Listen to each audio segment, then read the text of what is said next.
Assalamualaikum warahmatullahi wabarakatuh. Perkenalkan, nama saya Akhna Zainina dengan NIM 0112111022, salah satu mahasiswi Universitas Islam Negeri Sumatera Utara, Fakultas Dakwah dan Komunikasi, Prodi Komunikasi dan Penyiaran Islam. Oke, pada kali ini video ini dibuat untuk menyelesaikan ujian tengah semester mata kuliah hadis tematik dengan dosen pengampu Bapak Al-Ustadz Haji Muhammad Iqbal Muin LCMA. Oke, langsung aja kita ke slide selanjutnya. Stay tune. Nah sobat, adapun pembahasan kita yakni pertama ada pengertian, kedua prinsip, dan yang ketiga metode maudhu'i, dan yang keempat ciri dari metode maudhu'i. Lalu pembahasan kelima ada unsur metode tematik, langkah pengkajian hadis, dan tidak lupa kelebihan metode maudhu'i dan kekurangan atau kelemahan metode maudhu'i. Oke, langsung aja kita masuk ke pembahasan yang pertama, yakni pengertian. Nah, di pengertian kita menurut secara etimologi, terminologi, dan para ahli. Kita masuk ke pengertian hadis secara etimologi. Secara etimologi, hadis berarti berbicara, perkataan, atau percakapan. Gitu. Sedangkan menurut terminologi, hadis berarti melaporkan, mencatat sebuah pernyataan dan tingkah laku dari Nabi Muhammad SAW. Allahumma shalli wa sallim wa barik alaihi wa alihi. Nah, kita masuk ke pengertian menurut para ulama hadis. Para ulama hadis mengatakan bahwasanya hadis ialah segala yang diriwayatkan oleh Nabi, baik secara perkataan, perbuatan, dan ketetapannya. Begitu. Sehingga arti hadis di sini serupa dengan makna sunnah. Gitu. Oke, kita masuk ke pembahasan yang kedua, yakni prinsip. Hadis juga punya prinsip loh guys. Apa itu dia? Check it out. Nah guys, kita masuk ke prinsip hadis yang pertama, yakni jangan terburu-buru menolak hadis. Kenapa? Karena walaupun itu bertentangan dengan akal, kita nggak boleh langsung nolak. Kita harus melakukan penelitian secara mendalam. Dua, prinsip memahami hadis secara tematik atau maudhu'i. Kenapa? Karena agar kita memperoleh gambaran yang utuh mengenai tema apa yang kita kaji. Oke, kita masuk ke pembahasan pokoknya. Pembahasan pokok sih. Kenapa? Karena kita masuk ke metode maudhu'i. Oke, kita masuk secara bahasa. Secara bahasa, kata maudhu'i berasal dari kata maudhu' yang merupakan isim maf'ul dari wada'a. Wada'a yang berarti dari masalah atau pokok permasalahan. Nah, sedangkan menurut terminologi maudhu'i berarti mengumpulkan hadis-hadis yang terpecah-pecah dari kitab-kitab hadis dengan topik yang tertentu atau topik yang tertentu.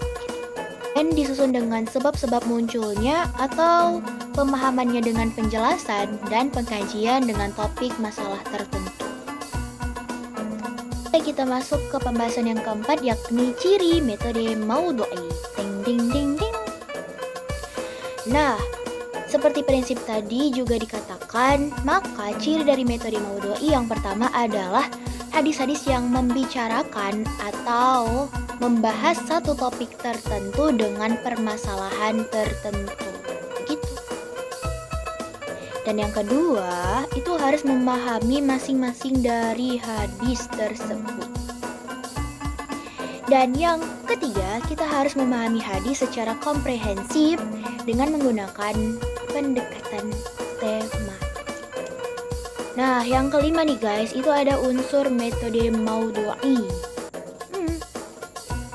Oke, yang pertama dan yang paling utama kita harus menentukan topik ataupun judul yang akan kita kaji.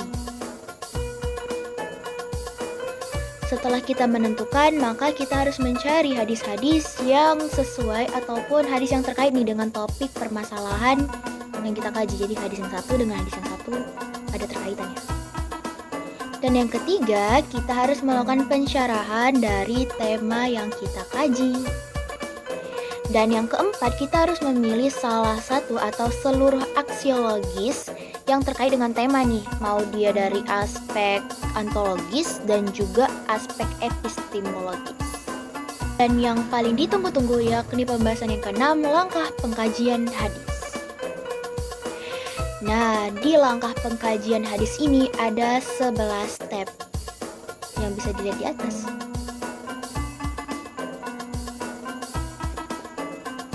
Nah, yang pertama, kita harus menentukan tema yang akan dibahas, guys. Terus, kita menghimpun hadis yang terkait dalam satu tema secara lafaz atau takhrijal hadis. Dan yang ketiga, melakukan kategorisasi perbedaan wurud hadis dan periwayatan hadis.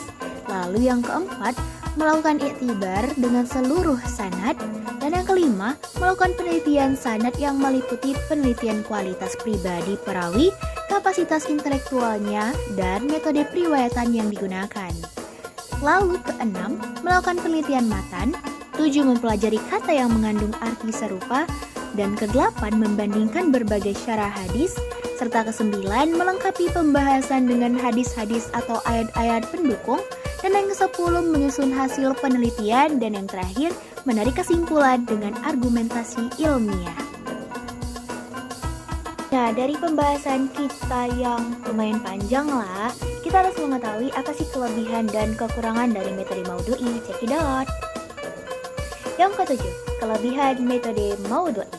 Yang pertama, sebagai dimaklumi, hadis-hadis yang banyak dalam setiap kasus sebagai dampak riwayat dengan makna atau cara rekam sahabat yang berbeda, ataupun boleh jadi akibat penyampaian hadis yang berulang dari Rasulullah SAW. Dan yang kedua, dengan perlibatan semua hadis dalam kasus tertentu, para analisis dengan pendekatan induktif dapat menemukan makna jami atau kulli dari sejumlah hadis. Dan yang ketiga, membuat pemahaman menjadi utuh. Dengan ditetapkannya judul-judul pembahasan yang akan dibahas, membuat pembahasan itu tema suatu masalah secara utuh tidak terpisah-pisah bisa menjadi tolak ukur untuk mengetahui pandangan-pandangan hadis tentang suatu masalah. Nah, itu dia tadi kelebihan dari metode Maudhu'i. Tidak hanya kelebihan, kita juga harus mengetahui kelemahan dari metode Maudhu'i. Oke guys, di sini kelemahan metode Maudhu'i hanya satu nih, yakni memenggal hadis. Maksudnya konsep di sini, metode Maudhu'i mengambil satu kasus di dalam satu hadis atau lebih yang mengandung berbagai permasalahan. Membatasi pembahasan hadis dengan adanya penetapan judul di dalam pemahaman hadis. Maka dengan sendirinya berarti membuat suatu permasalahan menjadi terbatas. Oke, sekian pembahasan metode Maudhu'i dari Akna. Bila Akna ada salah kata, Akna mohon maaf, kepada Allah Akna mohon ampun. Syukran li musadatikum illa liqa ma'assalamah. Wassalamualaikum warahmatullahi wabarakatuh. Silahkan kontak Akna dari Instagram Akna_akzaichan_. Nah, Chania Gogar.